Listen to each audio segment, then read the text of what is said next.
We're starting. Hello, Okay. everybody. You're now watching Conversations with Jewish Influencers here, Rabbi Bentzion Laskin. I'm so happy to welcome you all to our show. We have today a very special program with a very special guest on a very special topic. Today we are marking over 71 years since the Lubavitcher Rebbe accepted the leadership of the movement of Chabad. It was a day that changed not only the Chabad movement, it changed the whole Jewish world. When Elie Wiesel came to the Lubavitcher Rebbe after he survived the Holocaust. Says Rebbe, I lost the ability to cry. Please help me to cry again. The Rebbe looked in his eyes and says, I'm so sorry. I would love to help you. I cannot teach you to cry. It's not my part. But I can do something else. I can teach you to sing. I can teach you how to take actually the pain that you went through and to make out of this a song. The Lubavitcher Rebbe, we can say, was a leader who taught a whole generation how to take the pain and create a song out of the pain to create a revolution. And today, about this revolution that happened and happening every day, I'm so happy to have with us today an incredible rabbi, a Chabad Shliach of the Rebbe for over 40 years in Yorba Linda, California, Rabbi David Eliazri, who authored the best-selling book The Secret of Chabad, and now actually is writing a new book that we're going to discuss today about the undoubted, about the sixth Lubavitcher Rebbe. He's the president of the Rabbinical Council of Orange County. He's member of the Board of Governors of the Jewish Agency of Israel. He's also on the board of the Jewish Federation of Orange County. Incredible Rabbi, Rabbi David Eliazri. Rabbi Eliazri, thank And you a so lot of much for boards, you get joining us. very bored. What can I tell you? A lot of boards have a lot of meetings that get you very bored. No, as the Lubavitcher Rebbe said, the Jew shouldn't find himself in a situation, he should create. So thank God you have a lot of possibilities to create and doing so much. So thank you so much, first of all, for joining us today. My Uh, pleasure to join you today. and today is really is a special day, Yuchvat. What's this Yeah, day well, means to you, Yitzhak was first of really all? on Shabbat, which it was 70 years Yes, ago Yudal that the Shvat. Rebbe accepted the leadership of Chabad 1 year after the passing of his predecessor, the previous Rebbe, Rabbi Yosef Yitzchak Schneerson. What's this day means to you personally, as a chassid, as a rabbi? It really, I mean, there's two different ways to look at it. On a personal level, the first time I came to the Rebbe as a teenage kid was on this day on Yud Shvat. But on a more global kind of level, I think it really represents a change in direction of Jewish life in the modern time. I mean, where you look, there's an old joke. They say wherever you can find Coca-Cola, you can find Chabad. There's probably a few places you can find Chabad. You can't find Coca-Cola. You might find Pepsi, but you can't find Coca-Cola. And I think that this day represents a revolutionary change about how Judaism should be in modern society. Until that point, traditional Judaism, we don't like to use the word Orthodox because it divides Jews up into types, but really it was very hesitant, it was very docile, it was very insecure. And it was one, especially after the war, in the post-war era, the post-World War II era, it was a Judaism that was struggling for survival. And now comes this new Hasidic Rebbe, and what he says is no, no, no. First thing, we're going to be self-confident. Number two, we're going to have a Judaism of responsibility for Jewish destiny.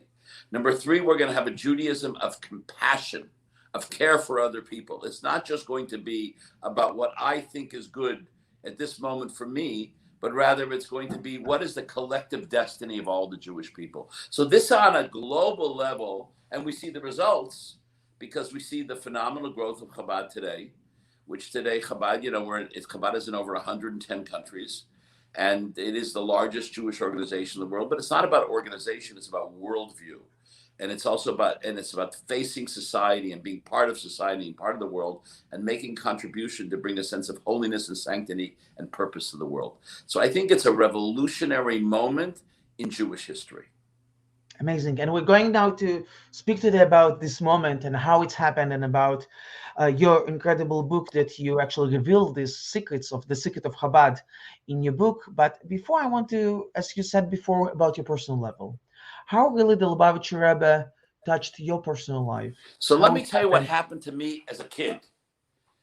My family had moved from Los Angeles to Montreal.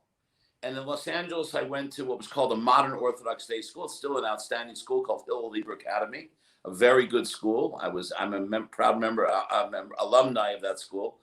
And we moved down the block from the Chabad Yeshiva in Montreal, so I ended up there. And I didn't exactly fit the mold, but there were all kinds of kids in that school at the time. It wasn't just Chabad kids. And I come out of this modern Orthodox environment. And they told me, you get to go to New York. It sounds a little exciting. You have a little fun, So they enticed me to come to New York for Yud Shvat. And right away, I was like, we came there. We saw the Rebbe. We also had a private meeting. The high school kids had a private meeting with the Rebbe. And it was the last night before we were about to take the bus back to Montreal. And I figured I want to come into what we still call today 770 and see the Rebbe one more time before I left. So I came into the shul. And in those days, Chabad was still much smaller. The Rebbe was going to daven, was going to be in the services upstairs in the small synagogue. Now, it happens to be that synagogue, I measured it, so I know, is 620 square feet. It's not very large. It's not very large. 620 square feet. So I come in there and the place is packed, and I go around the back and I can't get in. So if anybody knows the geography, there's a small lobby, and when you walk in, to the left is the Rebbe's office, and to the right was the synagogue. And there's an elevator there that would go upstairs to the third floor. So I stationed myself in front of the elevator. I figured I'll see the Rebbe when he comes out before he goes into the synagogue.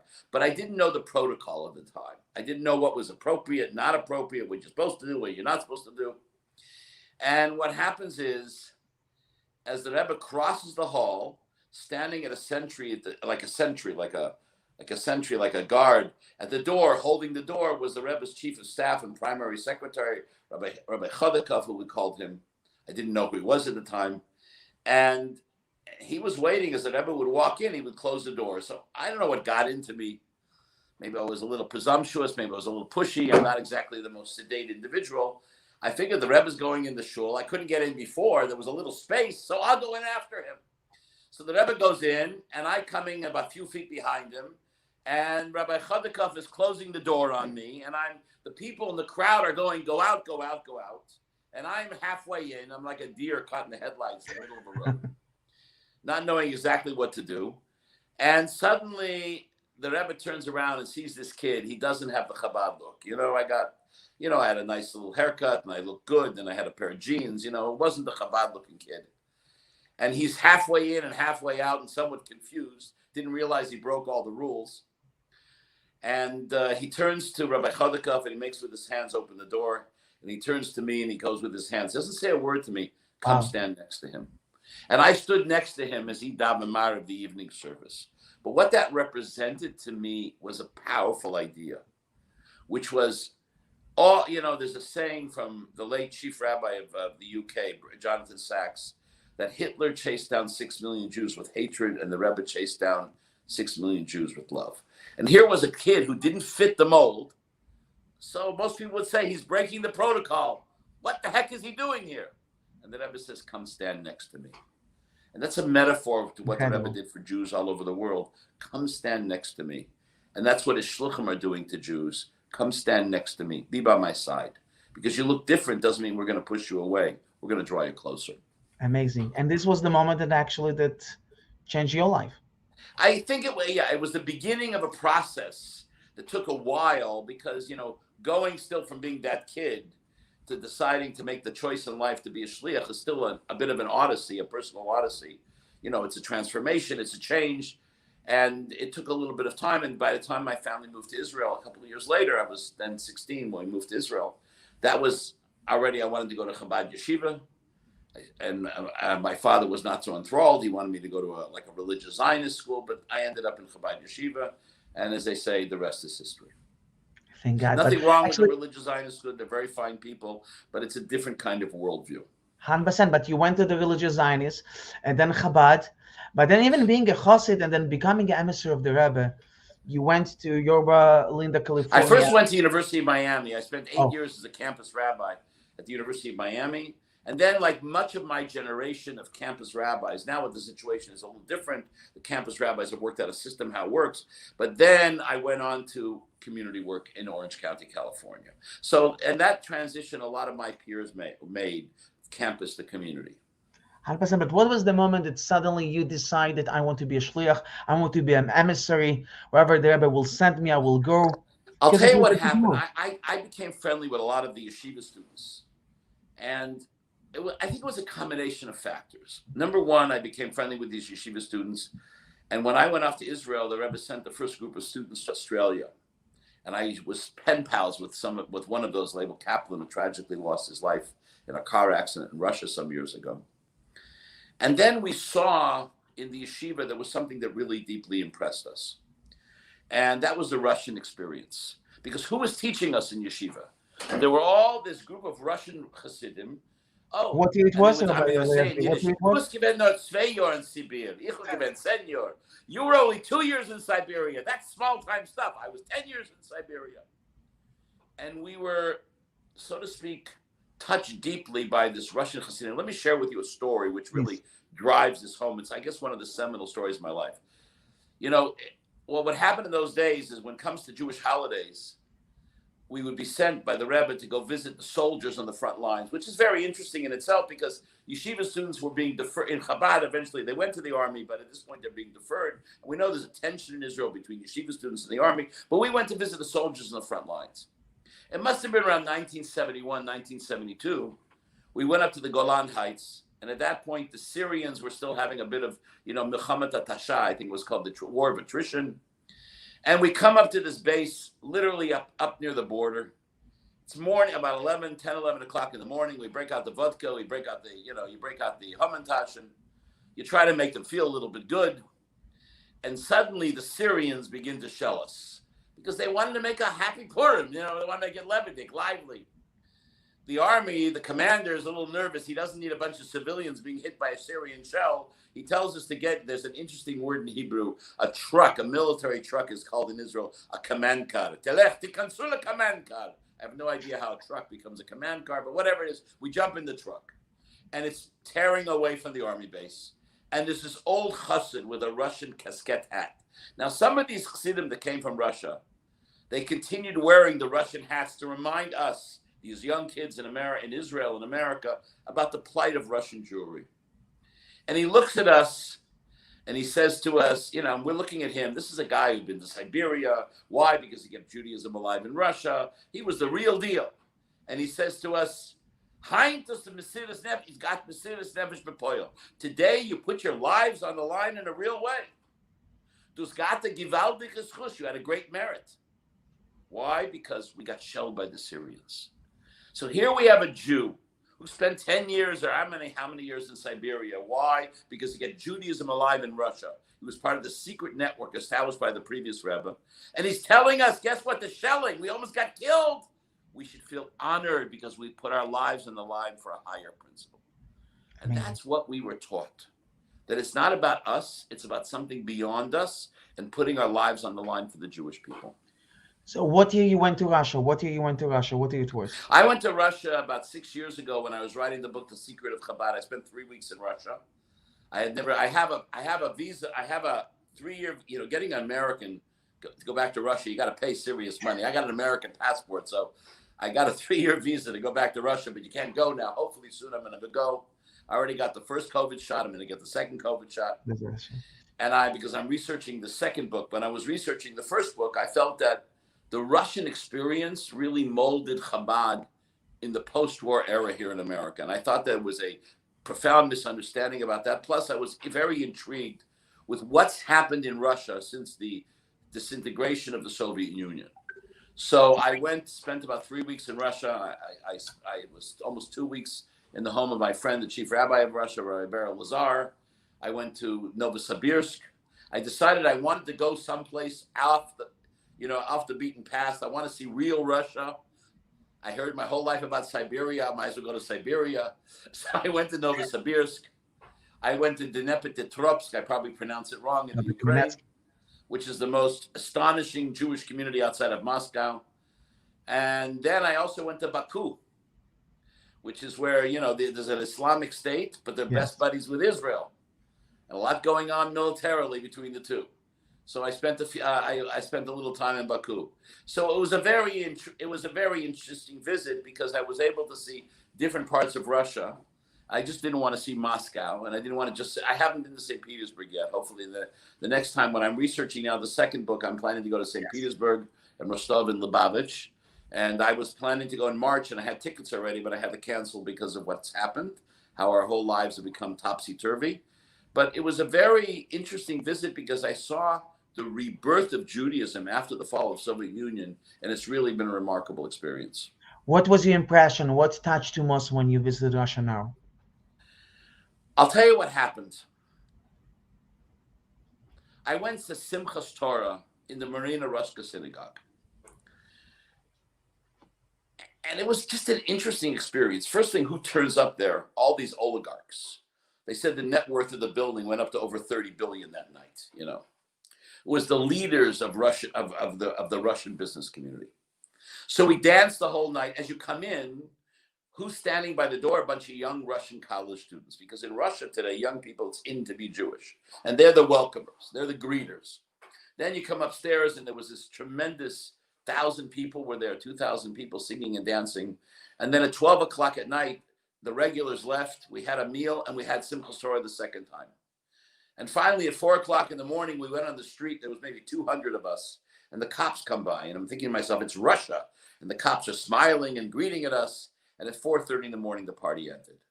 And what I realized that night, you know, that for so many years we worried about the fate of Russian Jewry, but now Russian Jewry was seizing its own destiny in building its own identity and building its own community. And in a very special, remarkable way. I mean, let's be honest, there's a tremendous amount of ignorance among Russian Jews. Russian Jews, you know, have suffered over 70 years of communism. They were denied their heritage. But at the same time, there's a lot of wonderful things happening in Russia. I can't hear you right now. And we speak about the Lubavitcher Rebbe revolution. So many people didn't believe ever that it will come back and will be such a revolution in Russia as we have today. I don't think anybody expected it. And I really think the source of that revolution is what I'm writing about in this new book, Undaunted, which is the life of the previous Lubavitcher Rebbe, which he was a very courageous individual. And during communism, he set up a secret Jewish educational network, which remained operational. Maybe not everybody knew about it, all throughout the time of communism. And I really think saved the core of America, of Russian Jewry, and I think contributed to the rebirth of American Jewry also, because it was those Hasidim that came out of Russia that were the catalyst for, to a large degree, for the Jewish Renaissance that's happened around the world. So you have to connect the whole piece together. The secret yeshiva in Kremenchug in the 1930s produced somebody who escaped Russia out of 1947, whose children are campus rabbis today somewhere in America. So what he accomplished by not capitulating to the Russians was really, it really had an impact far beyond the borders of Russia. So I want to, your first book, The Secret of Chabad, and I know that you now actually mentioned you writing now your second book about the life of the sixth Lubavitcher Rebbe, The Undoubted, but in The Secret of Chabad, you have a chapter about the Chabad, the KGB, the Mossad, and I really want to try to picture now the picture of the Jewish revival that we have today, how it started in the Soviet Union, in the communist regime, how it started, what happened there. Well, what happened, let me just tell you a very interesting story. Please. In 1920, the fifth Rebbe, Reb Sholem Dov Ber, passes away in Rostov. Now, he had left the town of Lubavitch because of the German invasion of World War I.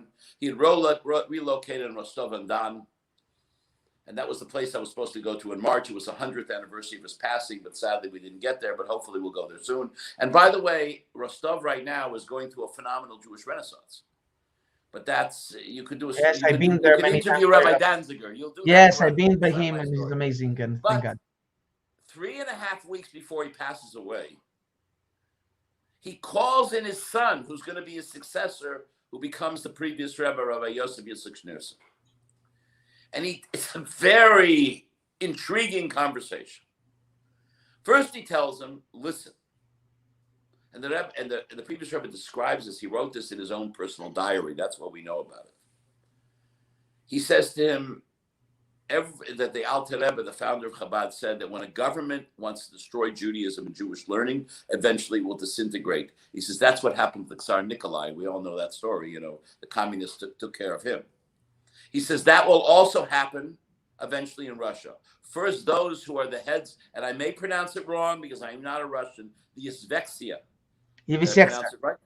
The Izvexia was the Jewish section of the Communist Party. They were a lot more religious about destroying Judaism than the Russian government was. In fact, we see at times that the Russian government was not as restrictive of the Izvexia, but the Jews, they wanted to show themselves as good communists. They really did everything possible they could to destroy Judaism. And the Rebbe says those who are leaders are all going to meet their own deaths. And we know what happened in the beginning of the purges of Stalin in the 30s. Simon Dimenstein, a woman called Frumkin, and all the other, Litakov, all these people, they were all killed by Stalin. In other words, the Rebbe tells us already in 1920. And he says eventually the Soviet Union will disintegrate. And then he turns to his son and he says, Yosef Yitzchak. His name is Yosef Yitzchak. He's a man now 40 years old. He had been at his father's side as his assistant since he was a teenager. He says, Yosef Yitzchak, he says, I'm going to demand of you Mesirif Nefesh Bepoil, which is Hebrew, Yiddish combined for actual self-sacrifice. In other words, you're going to have to put your life on the line for Judaism in Russia. Now think about this. At this point, 3.5 weeks later, he dies from typhus. He passes away from typhus. I don't even know if he was sick at this moment. Yosef Yitzchak, you're going to have to put your life in the line. In 1920, he passes away 3.5 weeks later.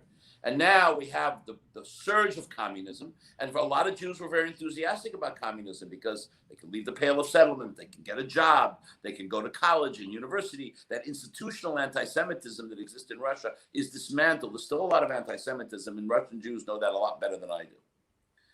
But then they begin to try to destroy Judaism, and the Rebbe is trying to keep this whole thing afloat. And eventually it comes to a head in 1927 where he's arrested, he's sentenced to death, and then global uproar comes, and eventually he's freed, and he has no choice, and he has to leave Russia because they're going to kill him.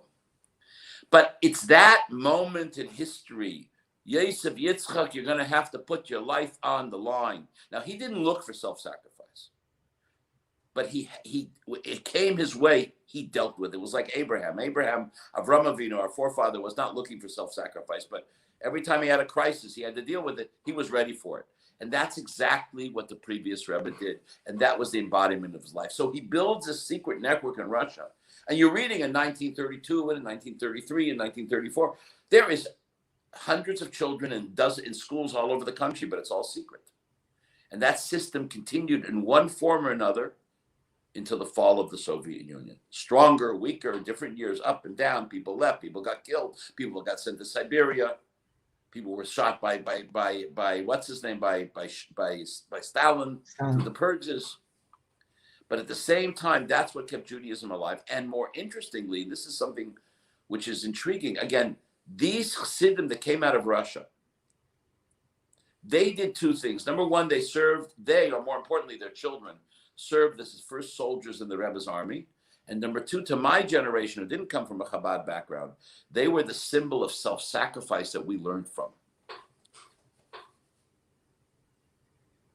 It's amazing. So, Rabbi Eliezer, where's the KGB coming? Because I know you wrote in your book, you shared about amazing stories that was connected to the KGB and about how later the KGB helped Chabad. If we can speak about this as well. Say it again. How the KGB helped Chabad? Later. Well, there is a funny story about the KGB helping Chabad. I must tell you, the KGB, that's how you would call it in Russian. KGB. It was in the beginning was NKVD, then it became KGB, but yeah, it was the GPO, it was NKVD. Exactly. They got different initials, but the same group of cast of not very nice characters. There was a very interesting story that happened during the SALT talks. In the 1970s, if I'm correct, I don't know the exact year, the United States government was having strategic armamentization talks with Russia. And at that time, there was a Russian Jew, and I forgot the town this happened in, who had he had been in the army, and in Russia you get a lot of medals. They treat you like a hero, and he had gotten a permit to build in his house a mikveh. And what happened is the KGB found out what he was doing, and they destroyed the mikveh. So the American negotiators come to the Russian government. They say, listen, guys, you told it. They came to the Rebbe. They said, what should we do? He says, we'll take care of it.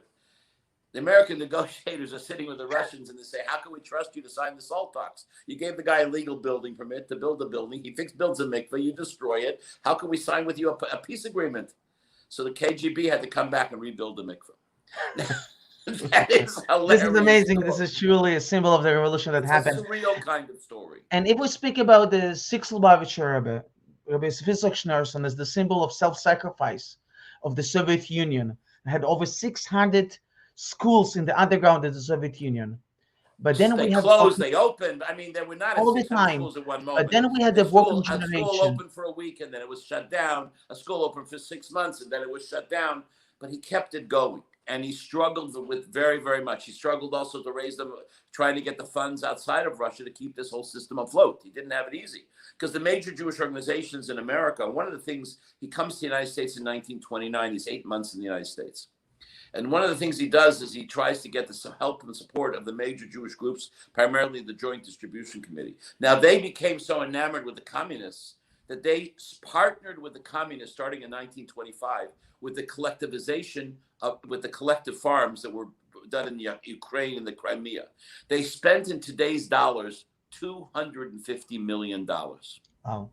$250 million. And the Rebbe came to them and said, listen, this is not a very good idea. Let's build home-based industries. Let's teach people to work in their houses. What are you moving people to farms in the middle of nowhere where there's no synagogue and no religious life? Maybe for some people it's good, but it's not the best thing. His criticism was also done in private, not in public. And I want you to support the work that we're doing in Russia. But the rich German Jews in Manhattan, led by a man called Felix Wahlberg, who was a banker who came from Germany in 1921, and he married the daughter of Jacob Schiff, who's one of the richest Jews in the United States. He wasn't interested. He had gone to Russia. He'd seen Felix Wahlberg #4 and Wahlberg #5, and the Jews stood there with their hose and their utensils, and they looked like they're happy, and they sang a song. He knows what's good for Russian Jewry, not the Rebbe from Russia. And they supporting imagine they're partners with the communists. It's actually an amazing story of one of the worst decisions made in American Jewish history. And in 1937, the story that was hidden that I discovered recently is that 200 workers of the Joint Distribution Committee in Russia who coordinated this work were either killed, imprisoned, deported. There were 41 German doctors. Out of them, some were shot, some were deported. 200 people were either sent to prison, deported, or lost their lives. They were workers of American Jewish organizations, and they kept it a secret because it looked bad for them. And the Rebbe is coming to them and says, help me out with a little bit of money. We can keep Judaism afloat in Russia. And they didn't do it. It's one of the worst decisions made by the Jewish establishment in this country in the history of the Jewish people. And they had a problem with the Rebbe because he was a symbol. When he comes to America in 1929, he comes to cities like Chicago. There were 15,000 people at the train station. Detroit, 10,000 people. St. Louis, the biggest crowd that ever came in history to see a Jewish leader. He got twice the crowd of Chaim Weizmann, the great Zionist leader. He's a symbol of standing up for Russian Jewry. He's a man that's known for holiness and sanctity. He's all together, a hero, a tzaddik, all together, and the masses come out from him. But he's struggling to raise the money because he doesn't have the organization in the United States. And the Jewish establishment doesn't want to help him because he's challenging that mindset they have, and they become enamored with the communists. So it's a very intriguing, dramatic story that really has not been told about the Rebbe's struggle to keep Judaism afloat. And a very sad story. It's a very sad story of what was happening in the struggles, because after the Lubavitcher Rebbe in Russia was so struggling to keep Judaism alive, the flame of Judaism alive, he's coming to America and he's saying these famous words, America nicht anders. No, he says America is not different in 1940. There's two different visits here. Much later. In 1920, he comes here for 4 purposes. He's here 8 months. Number one is to strengthen his connection to his Chassidim. Probably the number one is to raise the money to keep Soviet Jewry alive and afloat. Number 2 is to strengthen the connection to the small group of Chassidim. Number 3 is to strengthen Jewish life in America in general. And number 4 is to assess about the idea of moving to the United States. Then in 1940, the story how he gets here is that it's an amazing story in itself. He comes here, he gets off the boat, and we have to understand something about this. The man he's sick. He's in a wheelchair. He has MS. He has no money. He has maybe 20, 30 really hardcore Chabad families in America. And he says, you know what? Judaism in America is not different. We're going to make Judaism flourish in the United States. Now, traditional Orthodoxy was falling apart at the time. And he comes here with such gusto and courage and oomph. And he says, I'm going to change America. And one of the things he does, he builds the first network of Jewish day schools all throughout the Northeast of the United States. And he's again, the title of the book I'm writing is Undaunted, because nothing slows him down. Not sickness, not the lack of financial resources, not the difficulties and hardships of getting people to buy into his agenda, not the opposition from the liberal Jewish establishment. Nothing stops him. Not medical challenges. Nothing stops him. He is unrelenting in what he's doing. And this so was there's two visits here. But but when he came here at the beginning of the war, in a miraculous way, he gets off the boat. He says, I came here by divine providence. He didn't, some of his chassidim, when he came here, there was some of his close fathers said, Rebbe, listen, you had a hard life. We'll get you a nice house. We'll take care of you. And he says, no. I came to change things. They said, no. He says, take it easy. He says, listen, where I came from, chassidim listen to a Rebbe. Rebbes don't listen to chassidim. We're going to change American Judaism. And that's what he lays the foundation to do. And thank God today, America's Judaism was totally changed by the Frierdiker Rebbe, by the Lubavitcher Rebbe. And when the Frierdiker Rebbe is coming to America and he see Jews who doesn't want to help, as you just mentioned, the story that was in the beginning, he was no Jews with birds at that moment, right? Was almost no Jews with birds. Yeah, but what he does here is he changed the mindset.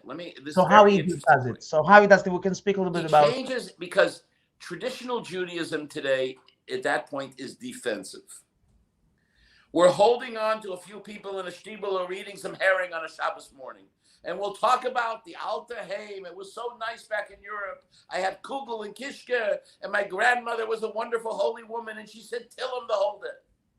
And the guy looks at his kids. They're going to public school. They're getting no Jewish education. And the Rebbe comes along and says, guys, we're going to change everything. He said, no, we got the American dream. We're all going to public school. He says, no, we're going to make Jewish schools. And they look at him like a joke. Are you serious? He comes with there's a Yiddish word called breitkeit, with a broadness, with a big vision. The Rebbe takes it, leaps it further 10 years later when he takes over the position of leadership from his father-in-law, the previous Rebbe.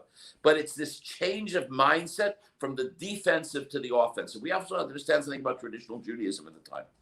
People were abandoning observance. If you went to Yeshivas Eitz Chaim, one of the important yeshivas in Jerusalem in 1950, 95% of the graduating class was not too religious. There's a picture behind me of my wife's grandfather. He was a religious Jew in Tel Aviv. His son, my father-in-law, was a wonderful man. He dropped away from observance and joined the Irgun. So this was the trend at the time. Comes the Rebbe and says, we're going to reverse that trend. Others came afterwards. We can't say Chabad did everything. There were many other great Rosh Yeshivas, and other people made important contributions. We can't ignore those contributions. Of course. The Rebbe switched the attitude from defense to offense. And that was a very big change. Secondly, there's something else. The others who came wanted to build up the core. The Rebbe wanted to touch everybody. I heard a great line for one of the early Hasidim, Rabbi Herschel Folgerman, he was sent in the mid-40s to Worcester, Massachusetts to make a day school. And he said like this, he said he was a student at the time of Yeshiva Torah B'das. And Yeshiva Torah B'das is the mother yeshiva of America. It was the first really major yeshiva that started in this country. It's still today a wonderful center of Jewish learning and scholarship. Started in 1918. It was established in Williamsburg. And here in the 40s, here is this yeshiva, American yeshiva student. He's in Torah B'das, and it was a kolbay. People came from all kinds of backgrounds in Torah B'das. And he said to me like this, Rabbi Folgerman. He says, we felt like the wagon train alone on the prairie, surrounded by the Indians. And he says, then the Rebbe came, and he was like the cavalry. But he didn't just chase away the Indians. He wanted to conquer the whole continent. So other rabbis came from Europe and they chased away the Indians. The Rebbe wanted to conquer the whole continent. Big vision. And again, he's not well. He has very little financial support. He's struggling. But still the vision and the attitude is totally different. And then we're coming to another stage when the Lubavitcher Rebbe his son-in-law, Rabbi Menachem Mendel Schneerson, becoming the Lubavitcher Rebbe. And I remember one of the stories when, in the beginning, when the Rebbe just became the Rebbe, and coming to him, UGA Federation, they're coming to Lubavitcher Rebbe, and they're offering him, let's do something meaningful in memory of the 6 million Jews that was killed. And they say, we think that it will be a great idea to put an empty chair on every Pesach Seder to memory of those killed Jews. And the Rebbe was against it. And they were shocked. They saw a totally new way of leadership. And the Rebbe told them, you shouldn't put a Well, you see, what empty happened chair. was American Jews had another problem, Vincent. They wanted to build Judaism in the post-war era on the foundations of a Jewish identity should be, we'll remember the people who tried to kill us, we'll build a state, and what's happened in Israel is miraculous in many different ways. And but they focus so much on anti-Semitism. So the subtle message to the kid is, guess what? We're Jewish because they hated us. Now, remembering the Holocaust is an important thing to do. But you can't build a future of Judaism remembering those people who wanted to kill you. Unless Judaism relates to you in a serious intellectual way, it's going to be irrelevant. Nostalgia works for a while. You know, my grandmother, there was an old song, My Zadie made me laugh, an old song about the grandfather, and he would be observant. When he was around, we would be observant, and he passes away, and we all stop being so observant. We don't keep Shabbos, we don't keep kosher, we keep this. So there was this Judaism that was based on nostalgia. And there was this Judaism was based on they tried to hate us. And then there was also Judaism as we're building a state. Now, the fact is you can't really build too much on nostalgia. And you can't build too much on the hate. Because eventually nostalgia fades away. You know what? Okay, Bubby was so fantastic. She's grandma. But nowadays, Bubby is not Bubby anymore. She doesn't make chicken soup. She's grandma and she's spending the weekend in Vegas playing mahjong. It's a different world. It doesn't go that. So that nostalgia and that building Judaism based on the terrible things that were done to the Jewish people, it tells also kids, guess what? If you're too Jewish, they're going to hate your guts. Now comes the Rebbe with a more radical kind of point of view, says, let's stress the positive. Let's build on Jewish learning. Because when a Jew understands the beauty of Jewish tradition, take a doctor. A doctor is trying a simple issue today. Who should get the shot first? Interesting question. Should the doctor, is the medical opinion, should this one get one? Should you get it? Judaism has to say, there's a concept called pikuach nefesh, saving a life. And so a person asks himself a question. I can go down to the place where they're giving out the COVID shots, and maybe I'll be at the end of the day and I'll get a shot. Maybe I shouldn't take it. Maybe somebody else should get it. Jewish law says you're supposed to take care of your life first. So there's principles that we can grasp with moral dilemmas that we're having, that Judaism offers us the tools to deal with the moral dilemmas in our lives. So when Judaism is that of nostalgia and the hate at our guts, then why be Jewish? But if Judaism gives you the meaning and purpose in life and gives you the tools to deal with the moral dilemmas of your life and gives you the ability to live a better life and with better values and principles, then Judaism is going to be important to us. So there was also here a more subtle thing. Is for a long time, the move had been away from Jewish observance to a Judaism of ethics, principles, will be idealistic. There's this new thing they called, I love these two words, tikkun olam, repair the world, which means I'll save the whales, but I'm not going to do too much about my own self. And when Torah comes along and says, the real struggle, my friend, is the evil within you, not saving the whales. Maybe saving the whales is important, but the real struggle is you. It's like, it's much tougher for you to lose 10 pounds and get somebody else to lose 10 pounds. And so comes now the Rebbe and say, you know what? We have to focus on the inner spiritual core of who we are. We have to focus on Jewish learning and scholarship. We have to focus on making Torah relevant to Jews in a modern time. And if they see these things, people are all asking, why is Chabad grow? Think about this. We see now what's going on in the American Jewish community, especially with COVID. And we're seeing the only, I'm not saying other people aren't mean well, whatever, but the segment of the Jewish community that's growing. In my community of Orange County, California, I came here 37 years ago. I was the second Chabad house. I was in a garage with 10 guys. Now we had a school already established, the Hebrew Academy, our day school. But and the other Chabad center was in Irvine, and he was in a little, and also a small apartment, and I was in a garage. Fast forward 35 years, 6 or 7 of the conservative temples have closed. A couple of reform temples have merged. And there's 15 of our centers. We have, Baruch Hashem, a beautiful 2-acre campus with a beautiful facility on it. And my son just bought a piece of property to build a Chabad center in Tustin with almost $1 million in cash, which he raised from the community. And we're growing. So why are the Jews coming to us? Let's be very honest. We're not the most, we're not the guys who are going to say everything's okay. We're the guys who are a little bit more religious, where we have certain principles. We're not going to budge on certain things. You're not going to get us to agree to certain things because we are presenting Torah in its classical way with deeper spiritual message, and it's resonating with people. And they want meaning in their life. And they're saying, what does the Torah have to say? So if we have to say it's Tikkun Olam and saving the whales, they say, you know what, I can join an environmental group if I want to save the whales. If they happen to say that it's about immigration control, you can join the Democratic Party, which you can become active in politics. But if you want spiritual meaning in your life and you want to know what the Torah has to teach you, that's why Chabad is excelling. And we're finding something. So this is where this revolution is going on today in American Jewish life. And it all goes back to the story you're saying about the empty chair. We're going to have this symbol of somebody we lost. And the Rebbe is going to say, who are we going to gain? Now, not saying we shouldn't remember the tragedies of the past, but we can't use that as an excuse to replace the foundations of Jewish identity with 100%. Principles of they hated us. And this is actually was the answer of the Lubavitcher Rebbe. The Rebbe says to the UGA Federation, don't put an empty chair. Instead, invite a Jew that never been in a Seder to fill this empty chair. This will be a true revival of Judaism. And this is really the true revival of Judaism today, thank God. And here I'm coming to your book, amazing book that you wrote, Secret of Chabad. And first of all, I recommend everybody, if you didn't read yet, this book is amazing. Till we're waiting for your second book, God willing, that's coming up soon. But till then, I recommend highly to read this book. Writing is not an easy thing to do. It takes a lot of time. Yes, we know. And you did an incredible job on The Secret of Chabad. And it's still possible to buy it on Amazon. We have the link here above our video if anybody would like to get this book to really understand about the Chabad movement. And here I want to ask you the question, so what's really the secret of Chabad? And what brought you actually to start to write this book? Well, I'll answer the questions. First thing, I wrote the book because I felt two groups of historians were really not getting it. Number one, the more secular Jewish historians didn't take us seriously enough. And I felt that some in the more traditional part of the Orthodox community were discounting us. And I wanted to set the historical record straight.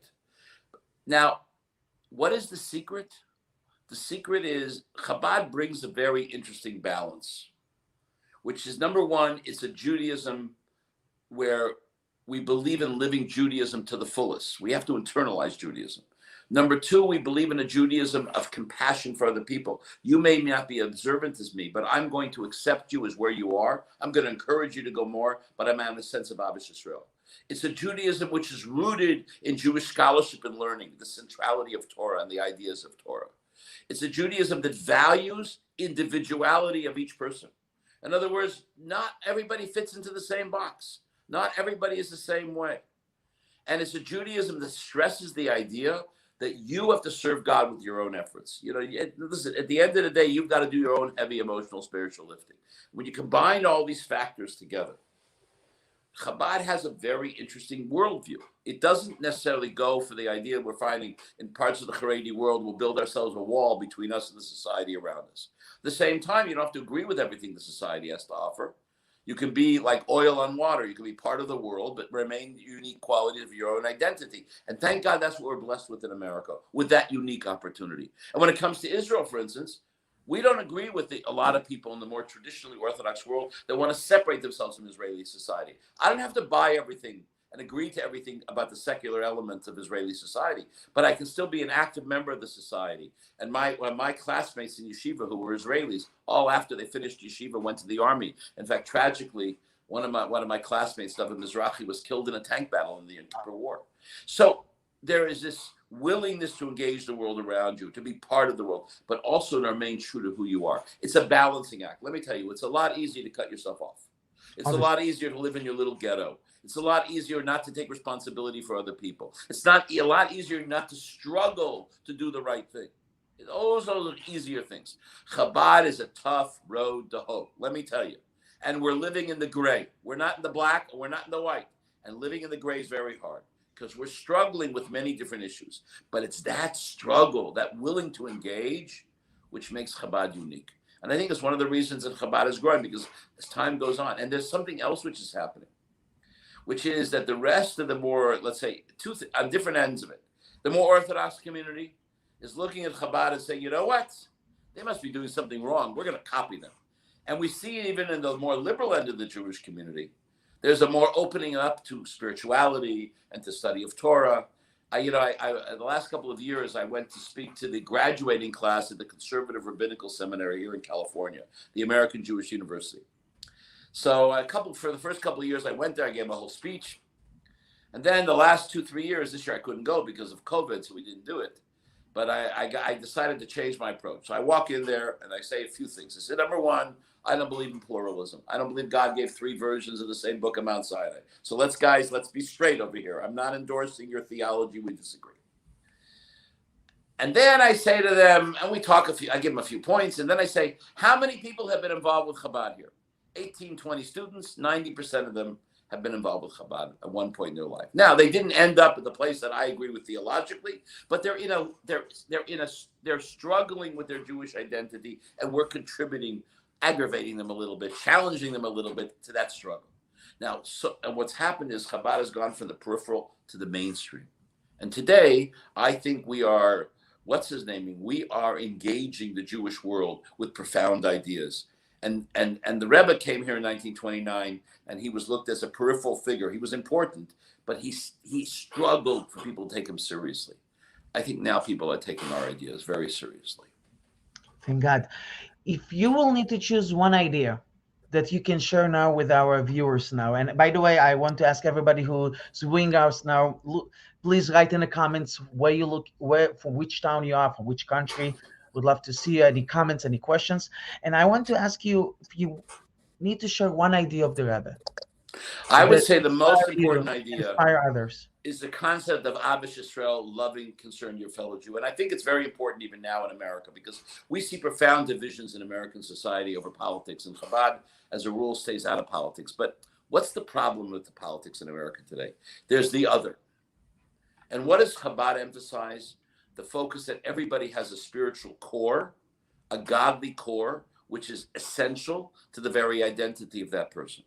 In other words, if I look at you and I say, oh, you think this, you think that, and we got down the cancel culture. If you don't exactly fit this mold, oy vey, what I'm going to say about you. You're an extremist, you're a racist, you're this, you're that.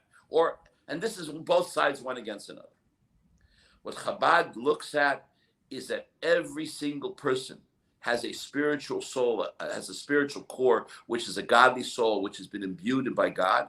And so therefore, maybe I look on the outside and you don't look so nice, but if I clean out the schmutz, the dirt, I'm going to find a gem. And this idea of accepting the unique spiritual dignity of every single human being and the unique spiritual destiny of every Jew, I think is probably the most important and powerful idea of all. It is. And how you explain, I'm saying before 94, before the passing of the Rebbe, the amount of shluchim, of emissaries, of rabbis who went through another countries to bring light by the direction of the Rebbe, and today we tripled, right? The amount of shluchim of the Rebbe, they tripled. On the day the Rebbe passed away, we had about 1,300 shluchim. Now we have about 5,500 couples. So how we explain it's like building a building. So how when you go to build a building, it takes a long time to lay the foundation, but then the wood goes up. And suddenly it's all transformed. The Rebbe spent many years. First thing, he had to convince the Hasidim, and they were not buying into it too quickly. That they came along, and there was a famous shliach, Rabbi Yitzchak Groner, who was sent to Australia, probably one of the most amazing of the early generation of shluchim. And Chabad in Australia today is, other than Russia, it's the most influential place in the world. 80% of the rabbis in synagogues are Chabad rabbis. It's really, Chabad's influence is pervasive in Australia.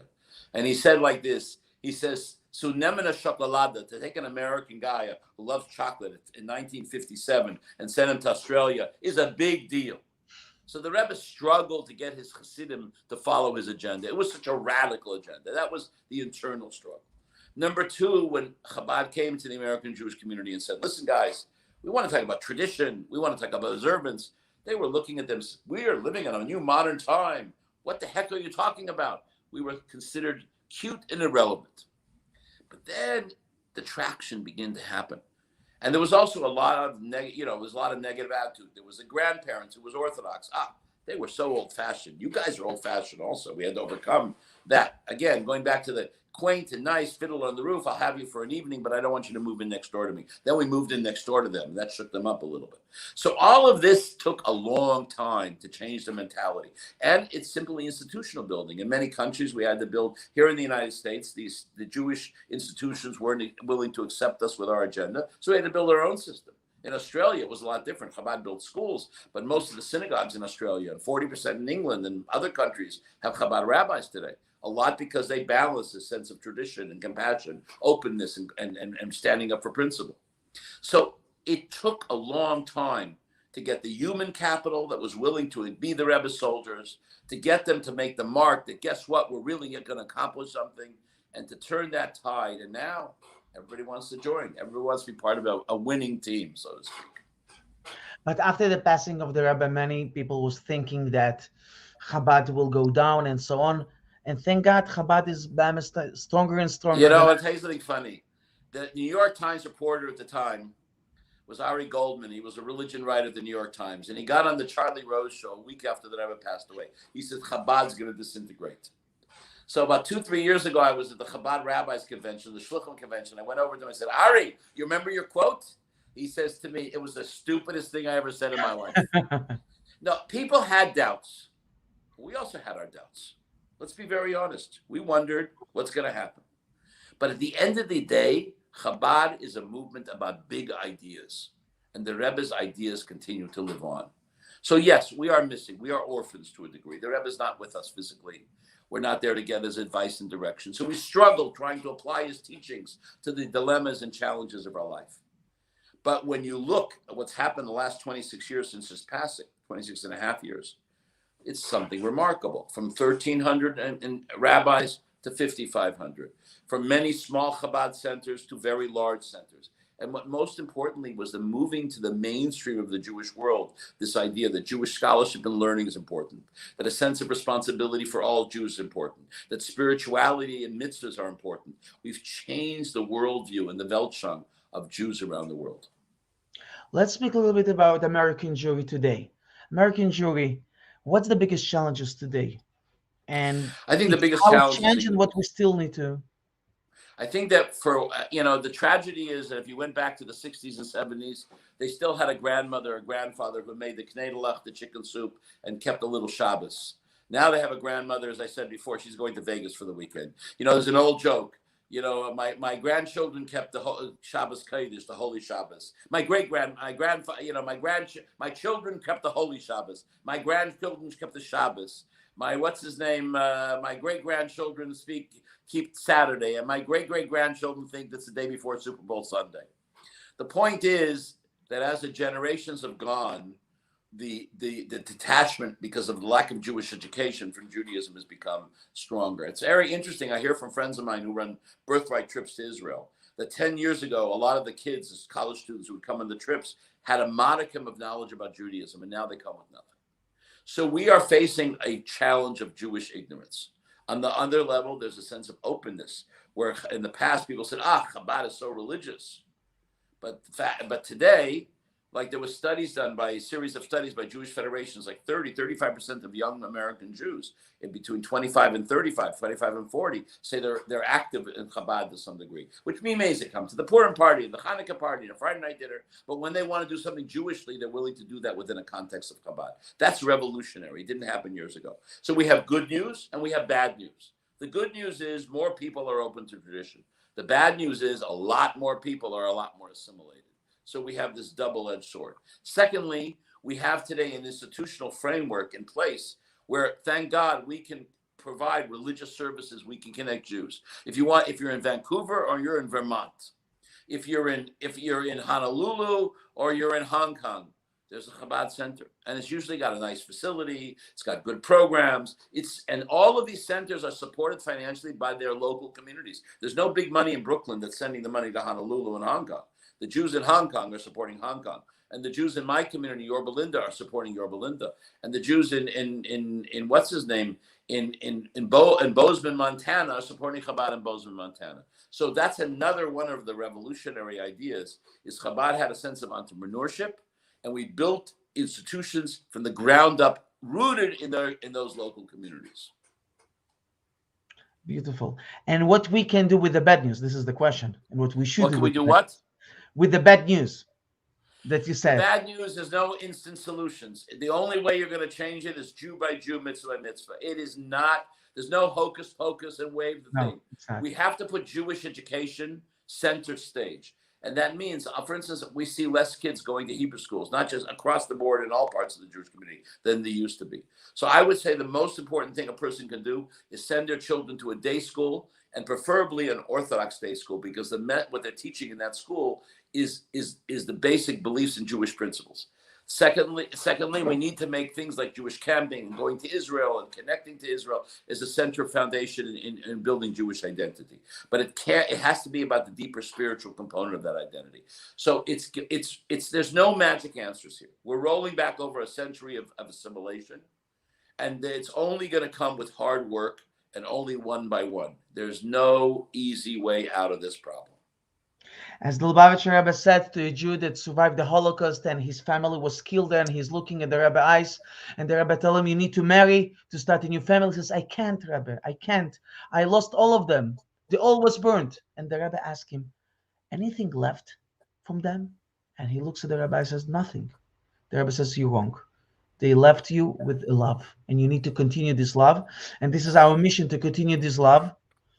Correct, Rabbi Eliezer? 100%. But you see, if each Jew who's watching this show would connect with another Jew, that would be a moment of empowerment. So let's say there's a Jew who makes a dinner every Friday night. He invites somebody over to his house. Let's say there's a person watching this thing who has a friend or a cousin. Or let's say he has a grandchild who's not getting Jewish education. Let him call up his children and say, guess what? I'm giving a few dollars to send your kids to summer camp this year. You don't want to send them to a Jewish camp? I'm not giving you the money. In other words, I'll send them to a program to Israel. I'll send them to Jewish summer camp. I'll send them to Jewish school. So if we would, I had a fight with a friend of mine who was making a good living. And I said, go pay for your grandchildren's Jewish education. He didn't want to do it. I said, I really gave the guy a rough time. And that's because I said, that's the best investment you could make. So you'll have a few less dollars in the bank. Not everything has to be in mutual funds. Make an investment in the future. So if we invest in that future, and each one of us here listening to this can find a way to make that difference, not just the rabbis. They think, the rabbis are going to solve the problem. Guess what? The rabbis only can solve some of the problems. All of us can solve a little bit of the problem. Exactly. This is beautiful words. And by doing this, we are continuing the love of our fathers, of our ancestors, and continuing this love further. And I want, for the last question, and thank you so much again, this wonderful conversation today about the COVID. I cannot not touch COVID. About the COVID. COVID touched all of us. How are you going through this personally, and what's the message that helps you personally to go through it? Well, the COVID has been a very interesting challenge for us because we had to adapt. And what we've done in our Chabad Center is that people are not coming so much to us, so we're going to them. So we delivered for Hanukkah, we delivered 500 Hanukkah packages with menorahs and candles and a book about Judaism. And we're planning to do more of that in the months to come. So I think what Hanukkah challenges us is to be resilient and to be creative and be innovative. COVID challenges us to be resilient and innovative. And we need to be there for people. Which means that for the rabbis, if somebody's not walking in the door, you need to pick up the phone and call them and say, how are you doing? We need to be caring for people. We need to be reaching out to them. And there's also people that are going through difficult times financially. I had a very remarkable thing that happened to me on Friday. There was some months ago, 6-7 months ago, in the middle of this, there was a guy I knew who lost his job. And we've been delivering every Friday Shabbos packages with a challah and a muffin and a brochure about the Torah portion. And the guy came by our Chabad Center, and I knew he had lost his job and he didn't have any money. So I took him, I put an envelope with some money into it in cash. And I gave him the packet, and he didn't realize the envelope was there. When he got home, he sees his envelope with a bunch of cash in it. calls me up. He says, "What happened?" I said, "Listen, when things turn around, you'll do the right thing." Friday, he drives up to our Chabad center. I was leaving, it was getting close to Shabbos. And he says, "Listen, I want to do something." And he pulls out a whole bunch of cash. He says, "This is to help another family." Amazing. This is It just incredible. happened to me Friday. So we need to help others, and they will help others. And by acting with kindness and chesed to people at this time and reaching up to them, we will overcome this dilemma. This is, thank God, we're living in a time where science is very advanced. I got the first shot, and with 3 weeks to How you go, feel well? what? How you feel after the first I shot? felt great. I was dancing. I came to the place. I was singing. I told the nurses they were fantastic. I was the happiest guy around. I'm going to get the second shot in a couple of weeks, and then we're going to rock and roll. So Amen. we live in a time where, thank God, it's not the Spanish flu where 50 million people died and with a much smaller population. So we're living in a time where science, thank God, has blessed us. Like the Torah says, that God gives the ability to medical professionals to heal and bring that sense of healing to people. So let's use this as a moment to help those. If each one of the people on this program watching today would pick up a phone and call somebody who they haven't seen in a couple of months, say, "Hey, Jack, how are you? I haven't seen you." They'll be touched. And if you have somebody that's going through difficult times financially, they lost their job, with dignity, help them out. Don't make them feel embarrassed. Do it with dignity. And if we do all of that, this will be an opportunity for us to inspire others. It's so true, because when COVID came, it was a stop sign for all of us to stop for a second to think who really can help, what we really can do in this situation to bring more light. Yeah, but I want to tell something that's very important. It's not just the rabbis, guys. It's all of you. Every one of us. All of us know somebody that we can make a difference in their lives. And together we really can bring a light and make a change. I want again to thank you, Rabbi Eliezer, for this amazing conversation. I see here people with us from Amsterdam. My goodness, from Amsterdam. They're not sleeping. From Russia, from America, obviously. Everybody's saying thank you so much. When I was in yeshiva, I learned one word in Dutch. My roommate taught me a word, lolak, which means lazy guy who wouldn't want to get up in the morning. Here we go. So thank you so much again. And I want to remind that you have an amazing book. First of all, we are waiting very much for your second book, hopefully, God willing. And The Secret of Chabad is still available on Amazon. And yeah, you can purchase it on Amazon, and you can't go to Jewish bookstores now so much. They were sold in Jewish bookstores and Barnes and Noble and all the other places. But enjoy the book. It's an interesting read. It was the runner-up in the National Jewish Book Award, which is like the Jewish Pulitzer Prize, and I hope people enjoy it. And I hope we'll have time in the future to talk about the next book when it comes out. Yes, we are looking forward to the next show. I'll do to speak with you about this, your second book. So thank you so much again for this amazing conversation. And may Hashem always help you to continue the Rebbe's mission, the Rebbe's love in every aspect of your life. Thank you so much. With Hashem's help. Amen. Always. Thank you so much.